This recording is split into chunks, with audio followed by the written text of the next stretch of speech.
ഈ മഴയെ ശപിക്കാൻ പാടില്ല ഒരിക്കലും. കാരണം മഴ ഒരു അനുഗ്രഹമാണ് ശരിക്ക്. ഈ മഴ ഇല്ലാത്തൊരവസ്ഥ ഉണ്ടായാൽ എന്തായിരിക്കും അവസ്ഥ?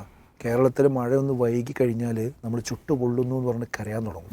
മഴയ്ക്ക് വേണ്ടിയുള്ള പ്രാർത്ഥനകൾ നാട് മുഴുവൻ ഉയരും. അപ്പോൾ അതൊക്കെ നമ്മൾ മനസ്സിലാക്കിയിട്ട് മഴ ശരിക്കും എന്താണ്? ഒരു അനുഗ്രഹമാണ്. ഒരിക്കലും മഴ എന്ത് ചെയ്യാൻ പാടില്ല, നമ്മൾ ശപിക്കാൻ പാടില്ല. പിന്നെ മഴൻ്റെ കെടുതികൾ ഉണ്ടാവുന്നു എന്നത് എല്ലാവർക്കും ഒരു പരീക്ഷണമാണ്. അതിന് വിധേയരാകുന്ന ആളുകൾക്കും പരീക്ഷണമാണ്, അതിന് സാക്ഷികളാകുന്ന ആളുകൾക്കും പരീക്ഷണമാണ്. അതായത് വിധേയരാകുന്ന ആളുകൾ ഇങ്ങനെ വിധേയരാകുമ്പോൾ അവർ ഈ മഴയുടെ പിന്നിലുള്ള യഥാർത്ഥ സ്രഷ്ടാവിനെ അവർ തള്ളിപ്പറയുന്നുണ്ടോ, അവർ നിഷേധികളായി മാറുന്നുണ്ടോ എന്ന് തന്നെയാണ് അവരുടെ പരീക്ഷണം. അതേപോലെ തന്നെ അതിന് സാക്ഷികളാകുന്ന ആളുകളെ സംബന്ധിച്ചിടത്തോളം അവരുടെ പ്രശ്നത്തിൽ മാനുഷികമായി ഇടപെടുന്നുണ്ടോ, അവർക്ക് സഹായങ്ങൾ ചെയ്തു കൊടുക്കുന്നുണ്ടോ, അവരുടെ ദുരിതങ്ങൾ മാറ്റാൻ മുന്നിട്ടിറങ്ങുന്നുണ്ടോ. ഇത് അവർക്ക് എല്ലാവർക്കുള്ള പരീക്ഷണമാണ്. സർക്കാരുകൾക്കത് പരീക്ഷണമാണ്. അവർ പിന്നെ ഈ വിഷയത്തിൽ ഇടപെടുന്നുണ്ടോ, അവർ വാങ്ങി വെച്ച ഫണ്ട് അവർ കൃത്യമായിട്ട് ചെലവഴിക്കുന്നുണ്ടോ. എല്ലാവർക്കും ഇതൊരു പരീക്ഷണമാണ്. അപ്പോൾ മഴക്കാലത്തുണ്ടാകുന്ന വിഷയം ഒരു പരീക്ഷണം കൂടിയാണ്. മാത്രമല്ല അതൊരു ദൃഷ്ടാന്തം കൂടിയാണ്.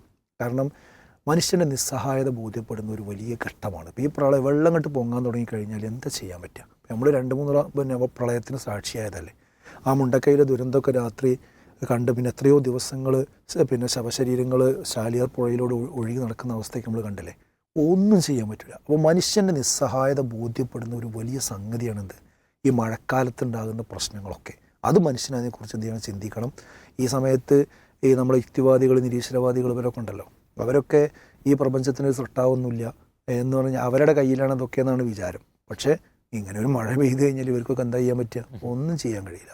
അപ്പം നമ്മുടെ കഴിവിനപ്പുറം മനുഷ്യൻ്റെ പിന്നെ ശക്തിക്കപ്പുറം ഒരു സ്രഷ്ടാവുണ്ടെന്നും ആ സ്രഷ്ടാവിൻ്റെ നിയമങ്ങളും നിർദ്ദേശവും അനുസരിച്ചാണ് മഴ പെയ്യുന്നതെന്നും അപ്പോൾ ആ മഴയ്ക്ക് പിന്നിലുള്ള ആ ഒരു സ്രഷ്ടാവിനെക്കുറിച്ച് ചിന്തിക്കാനുള്ള ഒരു വിവേകമാണ് യഥാർത്ഥത്തിൽ എന്ത് ചെയ്യേണ്ടത് ഈ മഴക്കാലത്തുണ്ടാകും. മഴ പ്രാർത്ഥനയുടെയും അതുപോലെ തന്നെ കൂടുതൽ ആ സ്രഷ്ടാവിലേക്ക് മടങ്ങുന്നതിൻ്റെയും ഒരു കാലഘട്ടം കൂടിയായിട്ട് എന്ത് ചെയ്യേണ്ടതുണ്ട്, മാറേണ്ടതുണ്ട്.